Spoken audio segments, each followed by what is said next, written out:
All the student of class 11th GK Boss exam 2026, especially for mathematics student. Welcome Learn with Expert. Today is very important lecture for mathematics student.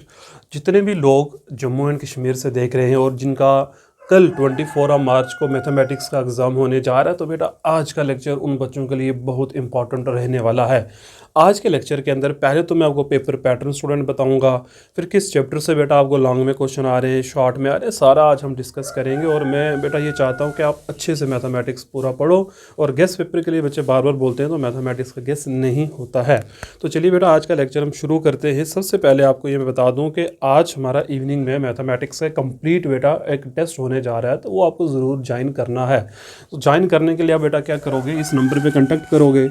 इस number पे आपने बेटा contact करना है and वो test series आपने join करनी है जो इवनिंग में होगी। मैथमेटिक्स में पूरा कंप्लीट पेपर बेटा आपका होना है, तो प्लीज़ बेटा ये आप ज्वाइन कर लो।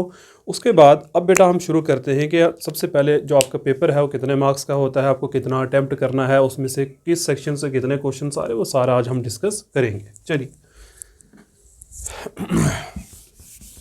तो फुल पैटर्न बेटा आज हम सीखने वाले हैं मैथमेटिक्स का फुल पैटर्न। ओके, सबसे पहले आपने याद रखना है मैथमेटिक्स के पेपर में बेटा होता ये है कि 4 सेक्शंस होती हैं आपके पास। Section A, section B, section C and section D. Section A के अंदर बेटा आपके पास क्वेश्चन होते हैं 1 से लेके 10 तक। 1 से 10 तक आपके पास होते हैं बेटा, और ये सारे MCQs होते हैं आपके पास। ये सारे के सारे बेटा आपके पास MCQ है, मतलब एक एक नंबर के आपके पास 10 क्वेश्चन होंगे।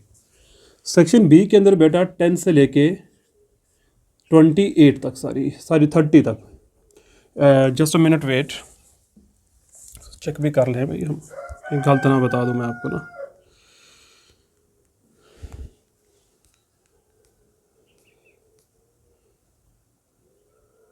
यस, 11 से लेके 20 तक बेटा आपके पास जो है 2-2 नंबर के क्वेश्चंस होंगे, मतलब टोटल 10 क्वेश्चन है 2 मार्क्स के। ठीक, तो कितनी वेटेज हो गई बेटा, 10 नंबर यहाँ से बन गया आपके एंड 10 टू द 20 यहाँ से हो चुके।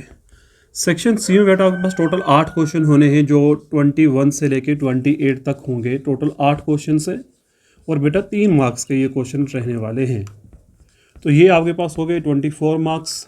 एंड सेक्शन डी के अंदर बेटा आपके पास क्वेश्चन होंगे 29 से लेके 31 तक, टोटल होंगे 3 क्वेश्चन। टोटल बेटा सारे आपके पास होंगे कितने, 3 क्वेश्चन होंगे, और ये लॉन्ग आंसर टाइप क्वेश्चन हैं, और ये 6 मार्क्स के बेटा। ये 6 मार्क्स का एक क्वेश्चन है, तो टोटल बनेंगे आपके पास 18 नंबर। इन क्वेश्चन सबको टोटल अगर करें तो बेटा ये बनता है कितना, 80 मार्क्स। तो आपके पास 80 मार्क्स का जो पेपर है मैथमेटिक्स का वो आपको देखने को मिलेगा। अब काफ़ी सारी क्यूरीज आती रहती है इसके रिलेटेड कि सर हमें कितना अटेम्प्ट करना है ताकि हमें पूरे नंबर मिल जाए, हम क्या कर सकते हैं क्या नहीं। तो बेटा देखो 15% के रिलैक्सेशन के हिसाब से आपको करना है 68 मार्क्स का पेपर करेक्ट। अगर ये बेटा आप 68 मार्क्स का करेक्ट करोगे तो आपको कितने मार्क्स मिलने वाले, 80 मार्क्स मिलने वाले। इससे ऊपर भी आप कर सकते हो, लेकिन इससे नीचे अगर आप बेटा करोगे तो फिर आपको 80 नंबर नहीं मिलेंगे। जितना बेटा जो पेपर जितने मार्क्स आप करके आ रहे हो, जितना आपका ठीक होगा उसी के ऊपर आपको रिलैक्सेशन दे के जितने नंबर आपके टोटल बेटा बनते, जैसे बाकी एग्जाम में था सारा प्रोसीजर वही सेम रहने वाला है। इसमें कोई चीज़ नहीं है कि मतलब हम अगर कितने का करेंगे तो हमें 12 नंबर ही मिलने हर बार, बेटा ऐसा नहीं होगा। हर बार 12 नंबर नहीं, 12 नंबर उसी को मिलेंगे जो 68 नंबर का पेपर एक्यूरेट करके स्टूडेंट आएगा। ठीक, चलिए आगे बात करते हैं। अब हम लॉन्ग आंसर के लिए सबसे पहले बेटा बात करेंगे कौन कौन से चैप्टर से लॉन्ग आंसर में क्वेश्चन आते हैं। तो काफ़ी सारे कमेंट्स थे इसके रिलेटेड कि सर हमें लॉन्ग आंसर के क्वेश्चन के बारे में बताइए, कौन से चैप्टर हम अच्छे से पढ़ लें, कौन से ना पढ़ें। तो बेटा मैं आपको एक चीज़ बता दूं कि मैथमेटिक्स का पेपर है, इसमें लॉन्ग कहीं से ही पूछ सकते हैं, लेकिन जो पहला पैटर्न आपको बना हुआ है उस पैटर्न की अगर बात करूं तो उसमें से कौन कौन सा चैप्टर आपको तैयार करना है लॉन्ग आंसर के लिए पे। तो लॉन्ग आंसर क्वेश्चंस का गेस, अब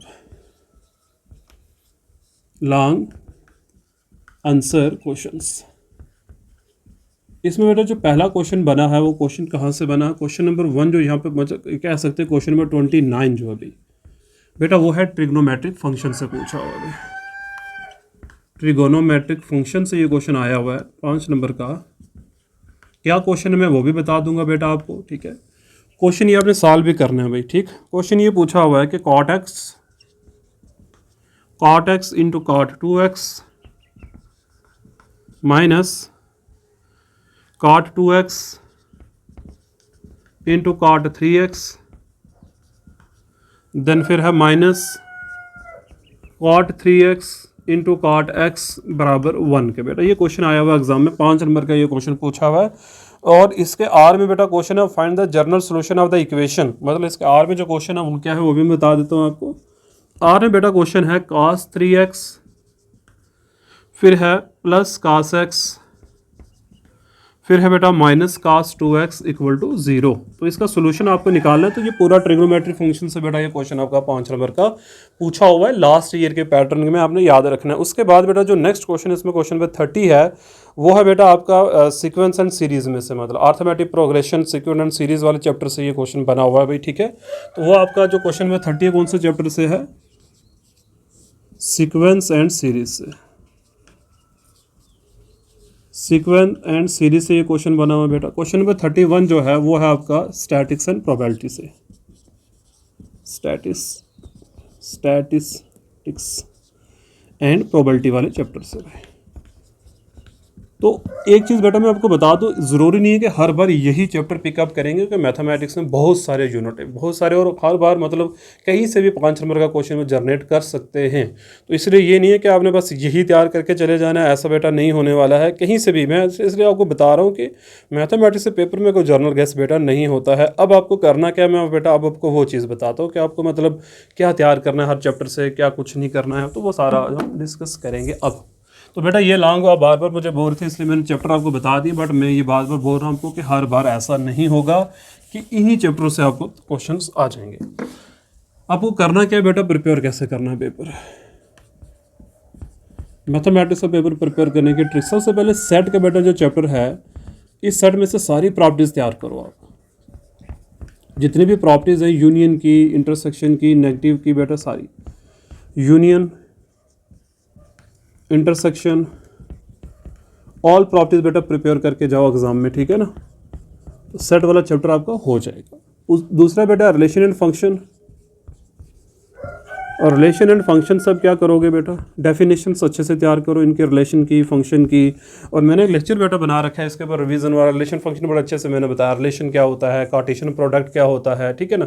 अब ये सारा बेटा आपको तैयार करना है, और इसके जितने फंक्शंस के बेटा ग्राफ हैं वगैरह वो सारे तैयार कर लो, बड़ा आसान सा, ये कुछ मुश्किल नहीं है भाई इसके अंदर, ठीक। ट्रिग्नोमेट्रिक तो बारे में मैंने बता ही दिया बेटा आपको, इसमें से लॉन्ग में क्वेश्चन आया भी हुआ है, तो नेक्स्ट भी आने के चांसेस तो रहेंगे ही। ट्रिग्नोमेट्रिक फंक्शन है जो आपका, और ये तीनों मिलाकर बेटा आपके 23 मार्क्स का ये बनता है, ठीक। उसके आगे चले तो कम्प्लेक्स नंबर एक ही एक्सरसाइज है, और वो बेटा इतनी आसान है कि मैं बता नहीं सकता। इनमें देखा इसमें से बेटा पोलर फॉर्म का क्वेश्चन पूछा हुआ है, तो प्लीज़ इसकी पोलर फॉर्म भी आप तैयार कर लें। पोलर फॉर्म भी बेटा कम्प्लेक्स नंबर से आप तैयार करके जाएँ। बायनोमियल थ्योरम एक ही एक्सरसाइज तैयार करनी है, बहुत आसान चैप्टर है, और एक एक्सरसाइज पूरी भी करने की ज़रूरत नहीं है, मेथड सीख लो बस बायनोमियल थ्योरम का। बच्चे यहाँ पे मतलब क्या कर रहे हैं, अभी क्वेश्चंस ले रहे हैं बेटा, सारे पढ़ने की ज़रूरत नहीं होती। चैप्टर मैथमेटिक्स का ये होता है तरीका पढ़ने का कि आप एक्सरसाइज से पहले जर्नल देख लो, इसमें से क्या करना है, कौन से फार्मूले लगने हैं, 1-2 एग्जाम्पल सॉल्व कर लो और ख़त्म हो जाएगी बात बेटा। मैथमेटिक्स बहुत आसान सब्जेक्ट है भाई। आगे चले तो आगे बेटा इसमें क्या, बायनोमियल थ्योरम हो गई, complex number, linear inequalities, linear inequalities. बेटा ये चैप्टर आपको बहुत मुश्किल लग रहा होगा, बट इसमें कुछ भी नहीं है।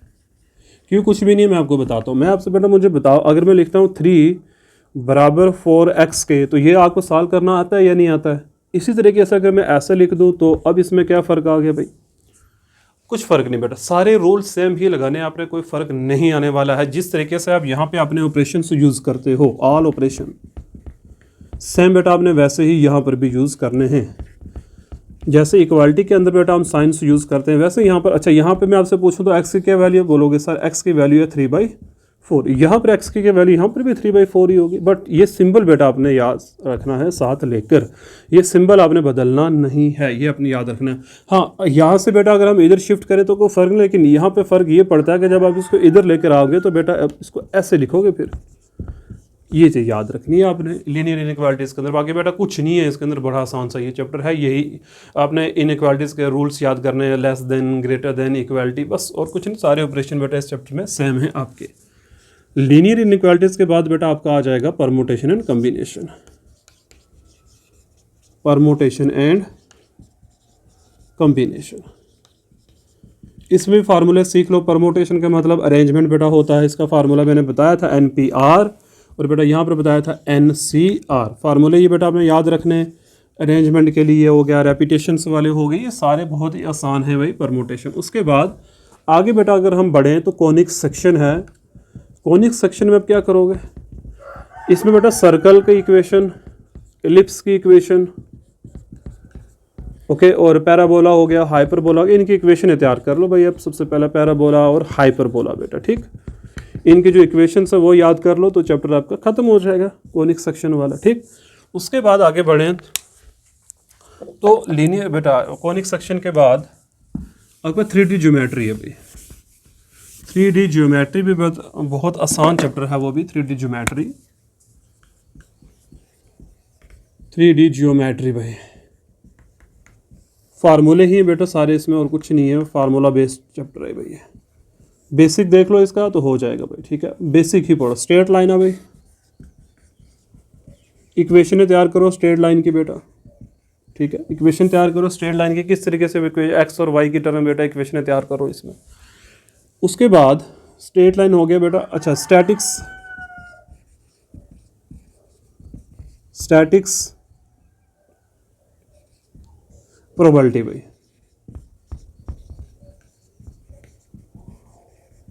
उसके बाद बेटा लास्ट पे आता है लिमिट एंड डेरिवेटिव, और मुझे ये चैप्टर सबसे आसान लगता है भाई। बच्चे पता नहीं क्यों डरते हैं इससे, लिमिट एंड डेरिवेटिव से। और डेरिवेटिव सबसे आसान है। मैंने एक वीडियो बेटा डेरिवेटिव्स की बनाई थी, इस वीडियो के अंदर मैंने टोटल 10 फार्मूले आपको बता रखे।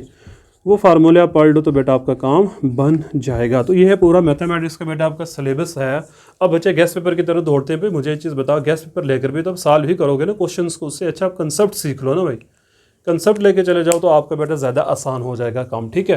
तो आज इवनिंग में मैथमेटिक्स का बेटा आपका टेस्ट भी होना है। ये पूरा पैटर्न था। सेक्शन ए से 10 क्वेश्चन, एक नंबर के, सेक्शन 2 से भी 10, 2 नंबर के, सेक्शन सी से बेटा आपके 8 क्वेश्चन आएंगे 3 नंबर के, एंड सेक्शन डी से 3 क्वेश्चन लांग में आएंगे 6 नंबर के भाई, ठीक। तो ये पूरा पेपर था बेटा, पैटर्न था मैथमेटिक्स का। तो आई होप वीडियो आपके लिए काफ़ी हेल्पफुल रही होगी। इवनिंग में टेस्ट होगा, और जो बच्चे भी न्यूली ज्वाइन हुए, मेरे 7 चैप्टर के बेटा रिवीजन करवा चुका हूँ, प्लीज़ वो एक बार जाके देख लेना। सारे इंपॉर्टेंट चैप्टर के रिवीजन मैंने करवा दी बेटा, ठीक। Okay, thank you very much for watching my channel.